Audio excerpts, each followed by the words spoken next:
Pass Around the Smile is like your go-to friend, the one that lifts you up and backs you till the end. She's there to guide and inspire, challenge and teach, and remind you that your best self isn't out of reach. Self-development, manifestation, self-love and more, it's time to trust the process more than ever before.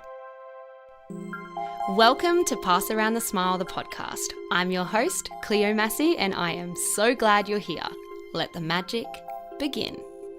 I am so excited about today's guest. We have Natasha Weber, who goes by AstroTash, and she is an incredible astrologist who I just know my Pass Around the Smile community are going to love. So a little bit about Tash. Natasha has always been fascinated with the bridge between mathematics and mysticism, which is why her down-to-earth approach to cosmic guidance has attracted the attention of so many. Natasha is the host of Astrology Coach podcast for iHeartRadio, resident astrologer for news.com.au, and horoscope columnist for Mamma Mia. She is also a regular guest on The Night Show with Mitch Churi each Monday and has been featured on so many different TV shows, radio stations, publications, and podcasts. Natasha defines astrology as a snapshot of the heavens at the moment of birth. Natasha aims to empower people across the globe to know that they are more than just their star sign. With authentic guidance and actionable readings evoked from a unique combination of sun sign columns and ancient astrological wisdom, Natasha's work is globally recognized and has been featured in Body and Soul, Harper's Bazaar, Elle, Marie Claire, and Herald Sun, as well as so many others. I can't wait for you to hear what this magical goddess has to say, so let's get into it. Hello, Tash. Welcome to the Pass Around the Smile podcast. I am, oh my gosh, just so honored to have you on. Oh, thank you so much, beautiful Cleo. I mean, we've known each other for so long, so I'm just excited to see your beautiful face. I know. Well, that's the thing. We actually haven't spoken face to face before, but like we said before we were actually on air is that, yeah, we feel like we know each other. Maybe it's just written in the stars. I'm sure it is. I need to look at your chart, really. Oh, yes. Oh my gosh. I just know my Pass Around the Smile community are just going to absolutely adore this chat. And my friend Michelle was actually the one that said, please get an astrologist on. Because Michelle, Amazing. like a lot of my community, they're interested in astrology because they're manifestors, They love the power of the mind and positivity and meditation and connection and all of that stuff. But they don't necessarily know too much about astrology, which is the same as me. So this is very exciting. Well, astrology can really be used as a great tool to assist in manifestation and, and spiritual awareness and self-discovery. So I'm really hoping that this chat's going to be valuable to your listeners too. Oh my God, it will be. And that's exactly what you just said just then is what Pass Around the Smile is all about. So it's just going to be so nice to have more of an awareness of how astrology can help us with that. So why don't we start at the very beginning, and can you actually maybe let us know what even is astrology and how does it affect us humans down here on Earth? Yes, well, exactly. I mean, astrology is basically the study of the planets in their respective zodiac signs, the connections they're all making up there in the cosmos, and how that affects mankind, us humans down here on Earth. And then, of course, astrologers use a birth chart to learn about the astrological movements and how they are affecting us.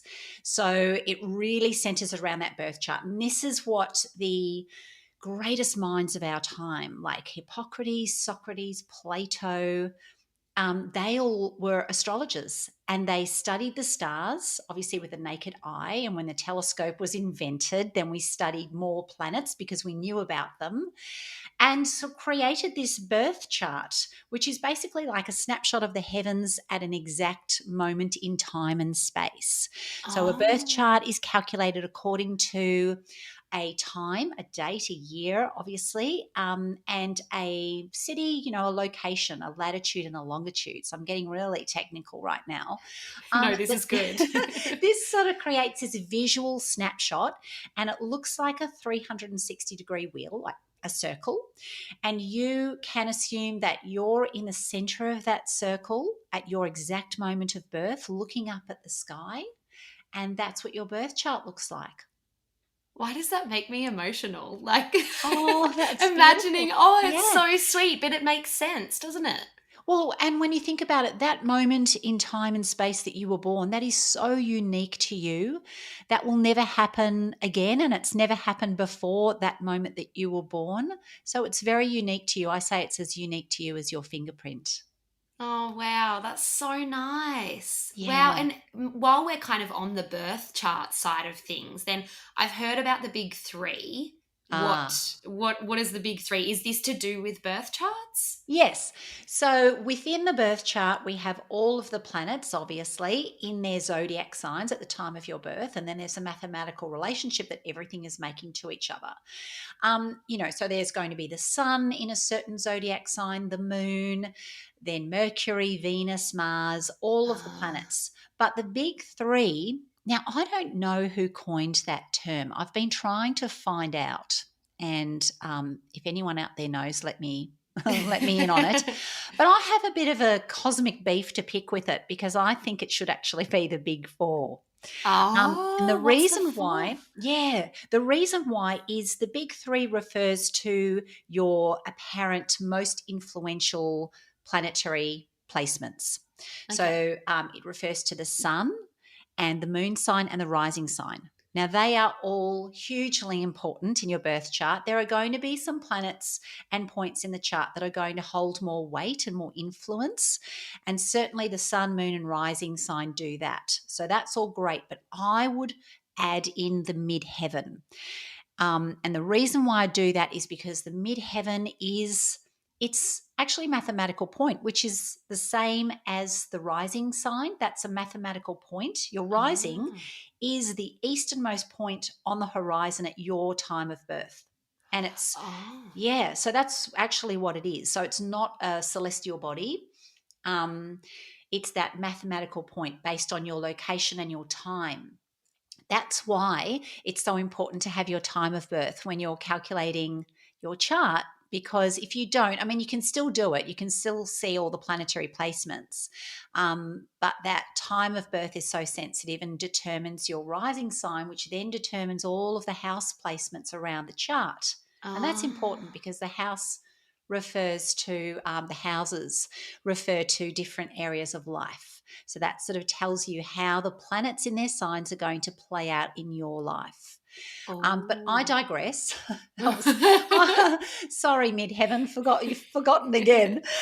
So the midheaven is a mathematical point, much like the rising sign. It's the 10th house cusp, whereas the rising sign is the first house cusp. And what does And that mean? yes. So the first house relates to your physical body, maybe your Mm. environment, your childhood, and how other people kind of perceive you. But it's really important. It's definitely an integral part of who we are, but it just might be a little bit more of the outer layer of who we are, whereas our sun sign is more of our core character. And our moon sign sort of shows the emotional landscape that we have, how we're likely to Oh, react, wow. how we nurture and care for our children, what our relationship is like with our mother. It's the divine feminine principle. So the moon sign's obviously really important. But the Yeah. midheaven relates to not just our career, but it's like our vocation, our calling in life, what we want to do out there in the world at our highest potential. That's the midheaven. So I think that's pretty Uh, important, yeah, right? I was about to say, like, that definitely should be. You need to change the game, Tash, because, like, Yeah. look at what you have done, and, like, you are just so incredible and qualified, and just, like, wow. I Thank think you. you should be the one to change the game here. It should Well, be I the big might. four. You Yeah. should. You know what? I'm actually like, I'm trying so hard to finish my book. Oh, you Um, got a book coming out? well, it will be coming out, I'm hoping, fingers crossed, end of next year. Oh my gosh. Yeah, How but I've got to finish exciting. it first. I've got to finish, That's and this is, okay. I've literally been doing this on and off, very on and off for the last 5 years. Yeah. But Real, I mean, good things take time. yes, and it's evolved so much. It was just going to be about the basic. 12 zodiac signs, like the fundamental pillars of the zodiac, so important. But then it kind of evolved, and I start talking about other things, the moon and the moon signs and the nodes. But I also have just included at the 11th hour, literally added on another 40,000 words. Just a casual I know. 40,000 words. Because you know what? My daughter looked at it and she said, Mum, you have to have compatibility in there. You have Oh, to yeah. flesh that out. So I'm literally just, well, look, I shouldn't probably talk about this too much because who knows how this book is going to Yeah. evolve. It Yep. may well, I'm thinking I've probably written 2 books here. Yeah. So Sounds like it. it'll either be all together or it will be 2 books, but there will be compatibility between every sign with every other sign. So you can kind of look up Oh, how you connect with every single sign in the zodiac. Your like a little like, guidebook. yeah, yep, Yeah, yep, wow. yeah, Handy. That sounds incredible. And yeah, like you said about the mid-heavens, like that is so important. So maybe your book is going to be the one that changes the game, because if that mid-heaven isn't in the big 3 and it's all about our life purpose and what we're supposed to do, yeah. I'm like, oh. Maybe it just didn't. Whoever sort of came up with the concept, maybe they didn't think Big Four sounded very good. But I think, Yeah. it needs to be there because it is important. AstroTash said it here first. That's right. And so tell us, how can we, to the best of our ability and kind of use, I guess, to our advantage, the full Yeah. moon and the new moon when it comes to manifesting or cleansing our crystals or meditating, whatever it is that we want to do? Oh, yes. So, this is a prime example of how we can use astrology and the lunar phases in particular to manifest and bring, things into being and to set our intentions and to write affirmations. Mm, So, generally speaking, the lunar cycle starts with the new moon phase and then it culminates at the full moon phase. And then it okay. kind of wraps up and it heads into the waning phase until the next new moon. So, with a new moon, and there are 8 phases of the moon, by the way, sort of through that whole entire cycle. So, with the new moon, I really feel that new moons are best used for intention setting rather than manifesting, because when you think about it, it's the lunar cycle is just beginning to begin, like it's just beginning to illuminate. The moon's light is growing. I see. It's beginning that waning phase. So you want to be planting those seeds of intention as the moon is beginning that new cycle. Kind of think Okay. of it like a little plant. You're planting that seed at the new moon and you're setting those intentions on that phase. As the waxing phase progresses, I think that's a really good time to start working on the project, start, attempting to bring it into being, not pushing Mm, it though. Maybe you want to start telling people about it as the waxing phase is developing, because okay. you know how some people say, oh, you want to put it out there in the universe, an idea that you have, so that you are accountable and so that, the universe hears you and wants to Yeah. manifest your ideas or your intentions. Well, that is true, but it does depend on the lunar phase, because also Mm, in contradiction to that idea is keeping things to yourself, until it's ready, until your idea, or even if you're in a new relationship, you might want to not want to tell people about that too soon, because you want to give it a chance to literally kind of grow some roots, right? yeah, okay. Yeah, so this can be aligned with the lunar phases. So you might want to start telling people as that moon is heading, culminating towards that full moon phase. And that Okay. is really the time when a project or a relationship is blossoming into its full potential. Because when you think Right. about it, the moon is fully illuminated. Right? So it's fully out there. So that is a good time to expect your project to be at its peak. And of course, life goes in cycles. Yeah. Relationships move in cycles, and the moon moves in cycles. So it's not that simplified, and it can be Perhaps you've planted that seed of intention and started something on a new moon 6 months ago. And Yeah, now, okay. 6 or 7 months later, or however is right for you, that project or relationship or idea comes to full fruition in another full moon phase. So it doesn't necessarily have to be within that one phase, I believe. And then, Yeah. as the moon starts to wane, we have, the other phases where perhaps an idea or relationship is kind of dying out. Um, Mm, and I think the balsamic phase of the moon is really worth talking about, because that is the phase just prior to the new moon. And I feel that that phase can often be about grieving something that didn't come to pass. So right. it's about looking back at the past and acquiring the wisdom from your experience, and really thinking about how you want to apply that in the next upcoming new moon phase. So it's all very Wow. cyclic. Yeah. Yeah, there's so much more to it that, like, I'm excited to kind of take a bit more advantage of because yeah, I knew that there was, certain things you wanted to do on new moon and full moon and whatever, but this, what Yeah. was the other moon just prior to the The new balsamic moon? phase of the moon Balsamic. just prior. Yeah. Because that And makes sense, doesn't it? Because each month we kind of do go through so much up and down. I guess the law of rhythm as well is taking us through these seasons and cycles as yes. astrology is and as the moon is. So it just makes sense. And it's so nice to also feel confident in the fact that when we're going through these things or when we're feeling down or up or here, there, and everywhere, we're like, well, there's actually some stuff moving up there. Like there's things happening. And we're all connected. We're working in synergy with the cosmos. We are not separate. Yeah. I think it's so ignorant and arrogant to think that we are separate from what's out there. And Yeah.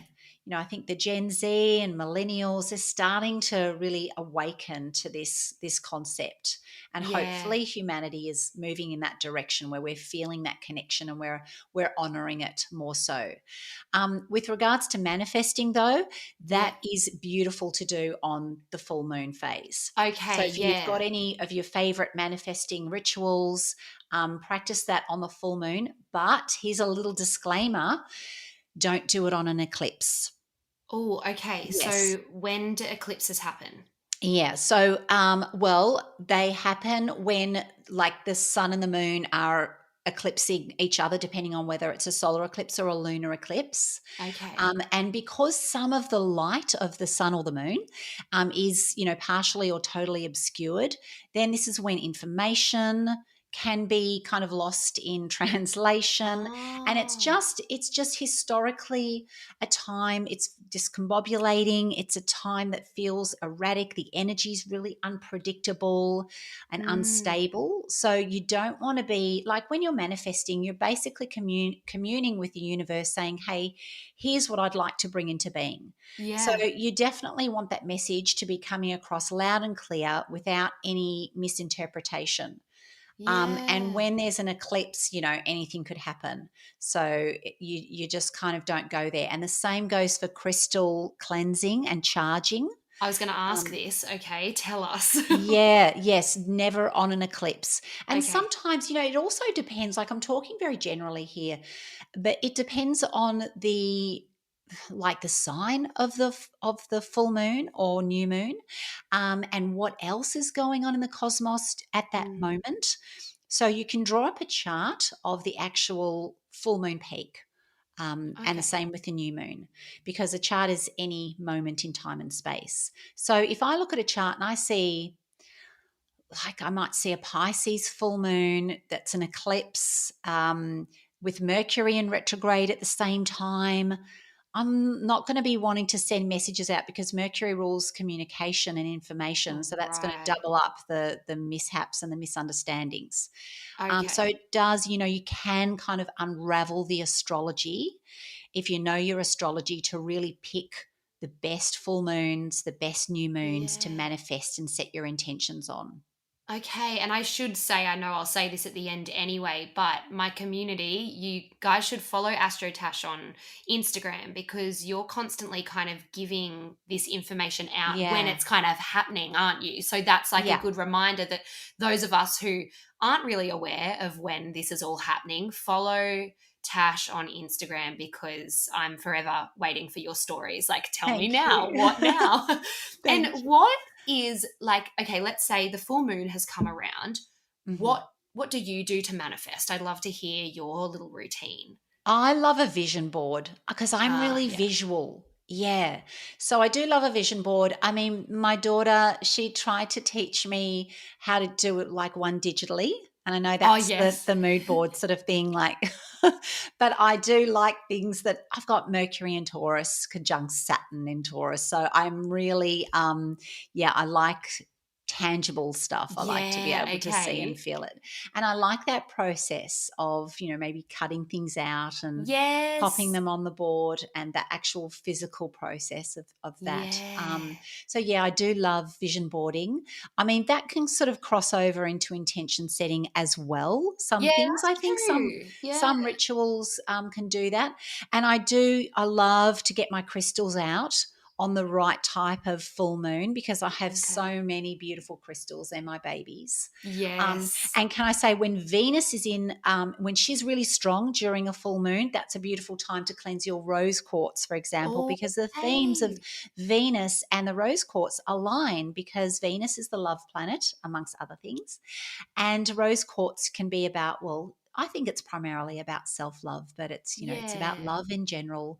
Yeah. And And so, empathy and yeah, kindness and yeah. yeah, absolutely. So when Venus is, for example, in the sign of her rulership, so if Venus is in Libra or Taurus, and if she's making a beautiful connection to another really uplifting planet, such as Jupiter, for example, at the time of that full moon, and everything looks like it's all in alignment, I'm like, yes, let's get the rose quartz Okay, wow. And out. wow, there's so much to know. This is so exciting. And so you did say before that you will get your crystals out when it's like I don't know if you use the word good full moon, but like when Yeah. the full so how do we know when this is? Yeah, well, that sort of takes a bit of astrological know-how, I suppose. Yes. Yeah, yeah. You need to read the chart of Okay. that lunar phase. That is what I do every month. When there's a new and a full moon, unless there is a second full moon in the month, which is rare, and that's called a blue moon. Uh-huh. Yeah. So every month I do a blog on the new moon and on the full moon. That's sort of, yeah, I love Oh, doing that. That's perfect. my thing, and I might discuss the basic trends and themes to be used at that time. Okay, cool. So I'll link your blog as well because this is all such good information, but I'm already feeling like while I'm talking to you, I want to write some things down because it's just such good information. So, no, Oh, this thank is, you. Yeah, oh, it's amazing. I post those new and full moons. I pop them up on the blog, but I write them up in my Insta as well. Okay, great. All Yeah, right. every Perfect. month. Yeah. Oh, yay. And Okay. And oh, yeah. can I just say, sorry, I'm like so excited. No, Um, this is good. um, just want to let people know as well, now that we're talking about the lunar phases, the moon phases, the moon phase that you were born under actually contributes a lot to your personality type. And Okay. it's sort of very telling about your soul path as well.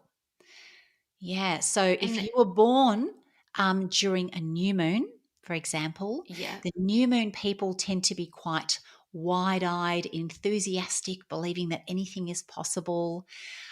People born during a full moon tend to have perceptions that are fully illuminated. They see things as they really are, they see people as they really are. Uh, People born in the waning phase of the moon, like the third quarter and the balsamic phase of the moon, they make excellent psychologists, caretakers. They have this, they're spiritually streetwise, and they have a sensitivity and empathy and receptivity to other people that is just, impossible to beat. So the oh, lunar phase you were born under, really, really adds to who you are. It's really important. wow. And is this all part of a birth chart? Well, you can see that in the birth chart, yeah, Right. because you And do can you do see. these? I do, yes. I'm not Okay. taking new clients at the moment, but I'm sort of going to probably open that up by Ooh. appointment at some Okay. stage soon. Yeah. I've just got to get through this book and Yes. um, Fair, fair, fair, fair. yeah, but yes, you can. So you can see, and that is determined by the distance between the sun and the moon in your chart. Oh, Yeah. wow. Okay. Yes. And then if in the meantime people do want to find out what their big three or let's say big four is Yeah. this something they can jump online and find out? Yes, they can. If they have their chart calculated, and gosh, I used to offer this free service, but the service provider went belly up and I'm unable to provide at this stage. But here's another little coup. I am having one made for myself. So it'll be Oh, hopefully an yes. Australian first. Oh my God. Yeah, I'm so excited. So I just want people to be able to come somewhere where they trust and somewhere Yeah. Australian. Like um in the meantime, people can go to, I think, astrology.com have one. Yeah. And those big kind of American brands. Yeah, but I But see what you're saying. Like, I would love to go to, well, someone as knowledgeable as you, someone that I trust and know that does this for a passion, not just for, money or whatever yeah, it is. And Australian, like, that is like, I mean, it just feels different. It feels more close to home. So this is so exciting. yeah, and then I just want them to be able to calculate their birth chart, understand their basic placements. So Mm, hopefully it'll have sort of a list underneath so people can, they can't read the birth chart, but they'll have the beautiful visual of yeah. their little sky map at the time of their birth. Oh, And then underneath have all the planetary placements so that they're able to follow on, when I'm talking on Insta or wherever, they're able to say, yeah. okay, well, my Venus is in Gemini and that's what this means, or this is really going to impact me because it's aligning with my natal chart placement. Yeah. Yeah, cool. Oh, how exciting. Yeah. So, when we are in a certain mood, say, and others might seem to be in a similar mood and we all kind of blame it on the moon, is this can we do this or is that just us blaming something externally? Like, is this a thing? Oh, look, I do it. Yeah. I Okay, leave great. it Well, on the if moon. you do it. Totally. I mean, because that's the whole thing about astrology. It doesn't make us do things though. So I have to say you can't really shirk your responsibility Yeah. for your own behavior and your own choices. But you can certainly look at the astrology or what the moon is doing and say, oh, it's a full moon. That's why I'm cranky or I'm having trouble sleeping. And then hopefully that awareness will help you to manage that situation um, and work with it, work with yourself and your own moods. That's the validation that I wanted because I do feel quite connected to, the moon and the sun and the stars and whatever is going on up there. Yeah. Even though I don't know too much about it, I feel very connected. And gosh, sometimes my moods just kind of go with it. And I know that it's connected, but in what you said is true. Like, we can't blame things that we actually go and do. That's probably on us. But yeah, the general Hmm. moods and the lack of sleep or the feeling really agitated, it's nice to Yeah, know that that is actually all kind of linked. definitely. And even beyond the lunar phases, just looking at things that are happening and triggering your chart and the planetary transits that actually last for some time, they can last for months or even years. For example, Mm. your Saturn return, Oh that, my gosh, yes, tell us yeah, about that because yes. I'm nearly turning 30. And is Oh it my something gosh. that happens around then, I heard? It is. Yes, it Okay. does. So Saturn takes about 29 years, roughly, to do one orbit around the sun. So it therefore Mm. takes the same amount of time to make one cycle through your chart and come back to the place that it was in at your time of birth. Oh, And what that I've got does, and you will shivers. feel this a year before and a year after the actual trigger date. Okay. So it's sort of a culminating energy and then a falling away energy. And that energy can be really tough. It can Mm. be tough because Saturn is a planet that's all about limitation, restriction, hard work, dedication, commitment. Mm. But I think that you can really work this to your advantage if you use that energy to step up to the plate, but and you have your first Saturn return, obviously, around about the age of 29. And Mhm. then, the second Saturn return happens about 29 years after that, Yeah. and so on. So the first Saturn return, you often find that that's when people are taking out a mortgage, they're getting married, you hear, or they're having big breakups because Right. Saturn's kind of a tough taskmaster where it steps in and it says, hey, this is not your forever person. This is not your forever relationship. This needs to go because you're now Mm. heading in a more grown up direction. And it kind of gets rid of that person and that situation for you. And we can, if we hang on and we cling on to what's not really meant for our future, that's when things can get a little bit tough around our Saturn Yeah. return. But if Okay. we embrace it and we understand it, then we can kind of grow up with Saturn supporting us and understanding that this is all in our long-term best interests. And if you're like a party person and you're in your late 20s, then yeah, you might have some trouble with a Saturn return. I don't want to grow up. This is too much fun. But Saturn's not a lot of fun. But it is, it can support you in that period of growth and personal evolution. Wow. Yeah, I mean, I have definitely in the last year felt a lot of like kind of change and I've wanted to resist it, but then I have tried very hard to, let go Yeah. and trust. And you're right. Like when I do let go and trust, instead of holding on to that resistance, everything seems to kind of flow and evolve. But when I'm resisting, it's like stagnant and stuck and feels yucky.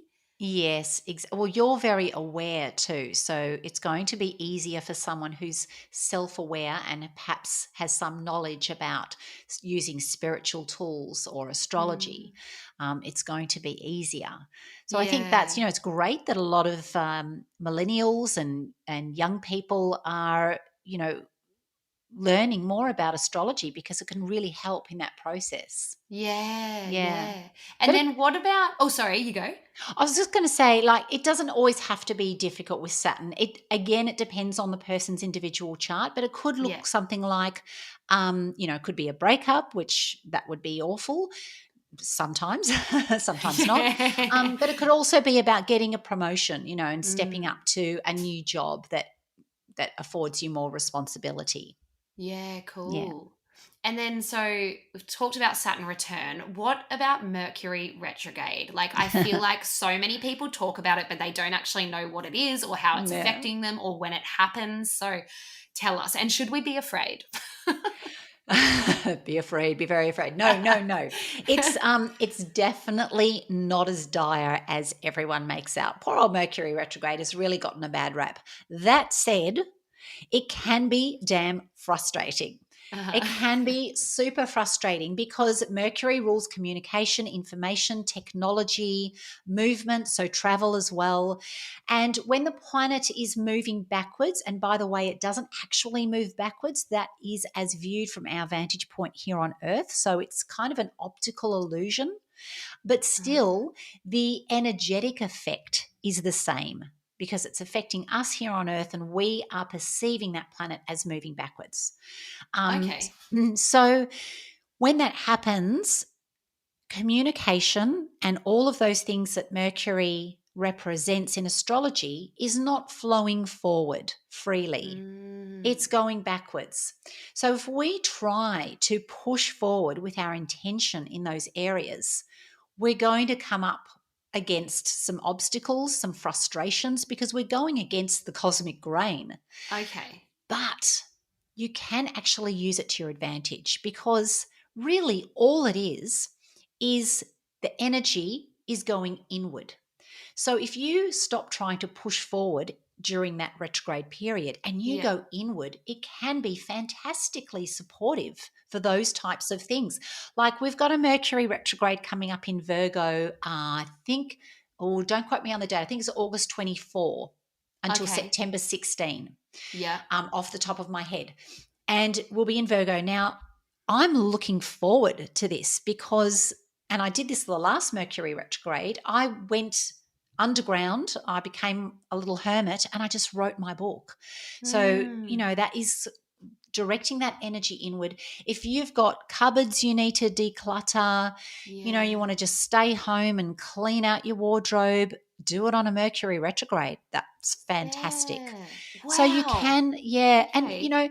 even even like coming up with some ideas and reflecting and rethinking your path forward is really supported by Mercury's retrograde. And then when um, the retrograde period ends and Mercury starts to go forward again, that's kind of like the post retrograde. There's the pre shadow, the post shadow, and it gets all a little bit complicated. But I do Mm. believe that the couple of weeks on either side of the retrograde, which is known as the shadow periods, they can be used as well. Like the pre shadow period is great to start taking notes on what the retrograde will bring and how you can best use it. It's like Mhm. introducing it.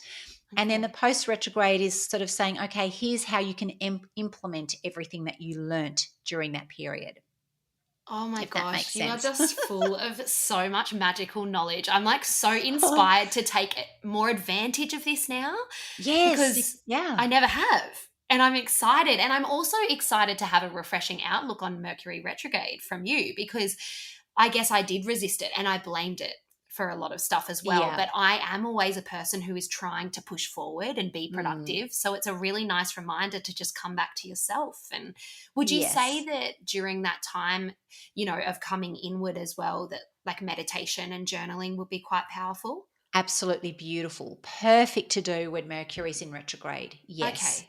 If Venus happens to be in retrograde at the same time, you could meditate on your love goals and your Mm, financial goals and financial plans because okay. Venus rules love and money. So, there are ways where you can layer up the influences to Yeah. really use them for your advantage. And am I right in saying that you're kind of during this time, you're gathering information and you're turning inward and you're trying to connect with yourself, but you're not necessarily then going to go and take action until Yes. after the retrograde is over? You got it. Okay, I You got got it. Yes. So it's it. about going inward, being pensive, contemplating, meditating, creating, going within in your mind, Yeah. into your heart. In Venus retrograde's case, Venus is in retrograde at the moment. By the Oh, way, okay. yes, which is much more rare than Mercury's retrograde because Mercury actually goes retrograde about 3 to 4 times a year for about 3 weeks at a time. Yeah. So when you think about it, and this is why I don't say, oh, you don't have to take the pre and the post shadow periods too seriously. They're not about not doing anything and not communicating at all. Mm. Because if you did that, we'd literally have about 50% of the year where we're kind of stuck and not moving Yes, forward. exactly. And that's Yeah. crazy. Yeah, yeah. Yeah. Yeah. And what happened, like, say, if you personally if you were faced with like a decision you had to make or something like that during the retrograde, would you be inclined to hold off and wait? Oh, yeah. That's, because it's really hard because life happens. Yeah, life And gets in the way. it does. It does. I mean, we can try and plan and we can try our best to work within the cycles, but I'm a big believer in trusting the process and trusting the universe. And if something comes up, like a contract that you have to sign, that is typically not something you want to do on a Mercury retrograde, right? Because Yeah. it's information, negotiations, and that's not supported during the retrograde period. But sometimes you have to sign that Yeah. contract in that period. Yeah. So, I give it over to the universe and I say, well, if it must be done, it must be done. And perhaps this is something that isn't meant to last forever, or it's something that I do need to revisit later on Mm, down the track yeah. because it's not the end of the world. It doesn't mean that, things are going to absolutely blow up in your face, but Yeah. it might just mean that if you sign that contract, you might have missed an important detail which you have to go over and redo Right. later on down the track. Yeah. Or maybe come the next retrograde period, because again, we're working in cycles, Mm, it's something that does fall away, and mm. that's okay too. I love your advice because it's magical, but it's realistic as well. It's I try to give advice that's empowering, because I believe that that's what astrology is, and therein lies the beauty of astrology. I mean, my mum's Yeah. a clairvoyant, and Oh, is she? I've seen some psychics in my time, and I love that, because sometimes we just want to know.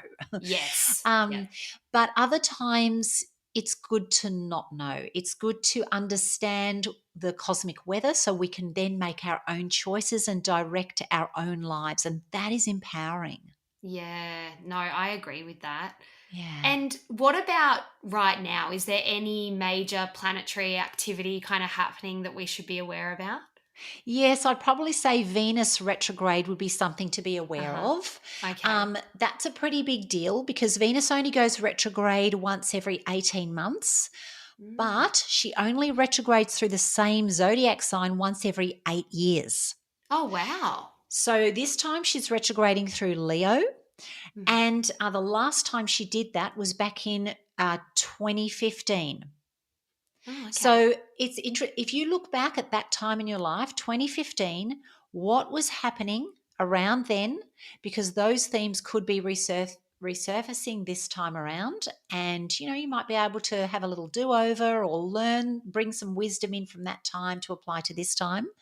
Most likely it's got to do with love or money. I think when it's in Leo, it can often have to do with self promotion and Oh, and your appearance, how you're putting yourself out there. So when Venus is in retrograde, some of us might be feeling, particularly if you've got a Leo rising, or a natal Venus in Leo, again, depends a yeah. little bit on your chart, but some of us might be feeling a little bit like, picking our appearance to pieces.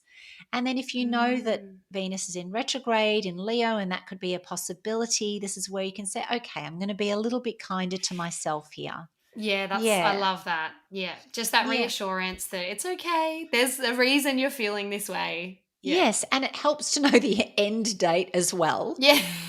Um, When's that? it's again off the top of my head, is September the 4th. September Okay, so it's 4th. kind of a long one.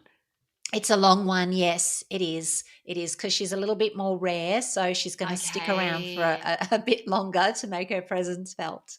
Fair But enough. also, it is a beautiful time to reflect on your love goals and Okay. your relationship goals. And that's whether you're single or whether you're in a relationship. It can be like looking at your partner and thinking, okay, how can I maximize this connection? How can I deepen this connection? If you're single, what type of partner do I really want to bring in? Like, maybe after this retrograde, I'm going to go for someone a little bit out of the box, or someone a bit different to my typical type, who Mm. possibly hasn't been making the grade. Yeah. uh, and your financial goals as well. It's a good time to kind of review the budget again, going within and kind of being Yeah. quiet about it, and yeah, just coming up with different ideas and different thought processes and different beliefs, perhaps around love and money and your appearance and your self promotion. You might be thinking to yourself, how can I put myself out there and promote myself in the Mm. world in new and improved ways? So Okay. Venus's retrograde in Leo is a really good time to do that. Mm. But again, not to necessarily act on it until after the retrograde period has wrapped up. Oh, I love all this. I'm so excited and inspired. Oh, thank you, Tash. Honestly, your wisdom is just Oh, incredible. darling. And can I say that I love your sun and moon earrings? So Oh, gorgeous. these are actually passed around the smile, but I stopped selling them just after like a few years of selling them in with the hope to do something new, and I haven't come out with any new jewelry. So that's Please do. this is a sign. Thank you. This is a sign that I needed and the push that I needed. Oh my So gosh. I And will I've go just got, inward. yes, go in when I've just got the goosebumps. And you know what I was saying about Venus and ruling the appearance. I mean, this is perfect about jewelry and Yes. adornment. It's very Leo, it's very Venus. So So this would be, you true. could just get into your little design mode and come up with something brilliant and then put it into action um, Oh, after September okay. 4. Yeah. Oh, I will. Thank you. I'm going to turn inward and get planning because you're right. It's something I've definitely wanted to do. And I'm obsessed with these earrings. And so many of my community are as well. And they have them. But then I kind of just had this gut feeling to stop them. I don't know why. But Uh-huh. making room for new, I guess. Yes, and that's fine. So maybe another idea will blossom. Yeah. Yeah. And so I like to end my guest podcast. I haven't even told you this yet. So this is a bit of Okay, a surprise. surprise. Pulling a card from my new deck, which actually matches your background at the moment, if anyone's watching on video. So I'm just going to shuffle Oh, and are we just on trust. video? We are on video. We are. And you look beautiful. I am going to shuffle my cards and just trust that the right card for us is going to Yes. come out, and then we'll just end our Amazing. little chat on Okay. this card. It's taking its time, but I've got to trust. I'm not going to pull it until, it's turned. Oh, this is Ooh, interesting. Okay, so see here. We got the perspective. perspective card. Oh my God, Uh-huh. I've just realized what she's holding. She's holding my two necklaces my Pass Around the Smile necklaces. That's the one I've got. That's the one you have. And Look I at that. love that so And much. we were just Yeah. talking about this.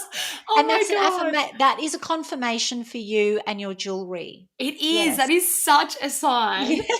So the card says, is this situation worth dwelling on any further? Changing your perspective has the power to change your experiences. That is beautiful. Yes. Yeah. What is this? Yes. Yeah. Like, how's when we have different perspectives on different things kind of match in with the astrology side of things? Well, again, I think it's empowering us to see the astrology according to our own experience, and we can Yeah. layer that up with what's going on, because the astrology is going to affect one person in one way, but it might affect another person in a slightly different way. So the energy and the theme can be the same, but the experience is unique. Oh, I love, yes. Yeah, so Yeah. maybe that's about, like, adopting your own perspective for your own experience and not sort of Yeah. lumping yourself in with everybody else's experience. Yeah, Um, that's so perfect. And I think too, just as a collective message to end this episode, just coming inward and thinking, is there a situation that you have been dwelling over that is feeling yucky, stagnant, old, that you are just wanting to kind of bring up, acknowledge, and then yes, hopefully by September 4th release. So maybe that's a exactly. sign as well.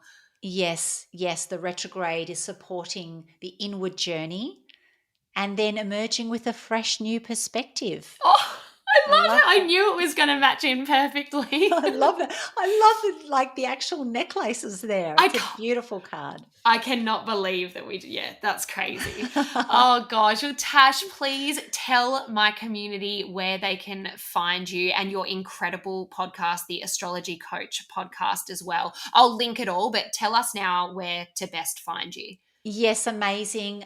They can find the podcast pretty much anywhere where they listen to their podcasts.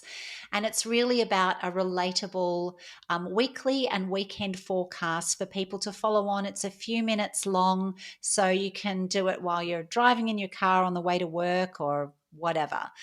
Um, they can also find me on Instagram at AstroTash. And yeah, I look forward to, welcoming whoever would like to learn a little bit more about astrology. That's what I'm there for. Oh, how amazing. Thank you so much for such an inspiring and educational chat. And again, just keeping your advice so magical yet relatable. I feel Thank like you. that's hard to achieve and you do it so effortlessly. So thank you so much, Tash. Thank you so, so much. Beautiful to see you. It's been You a pleasure. too.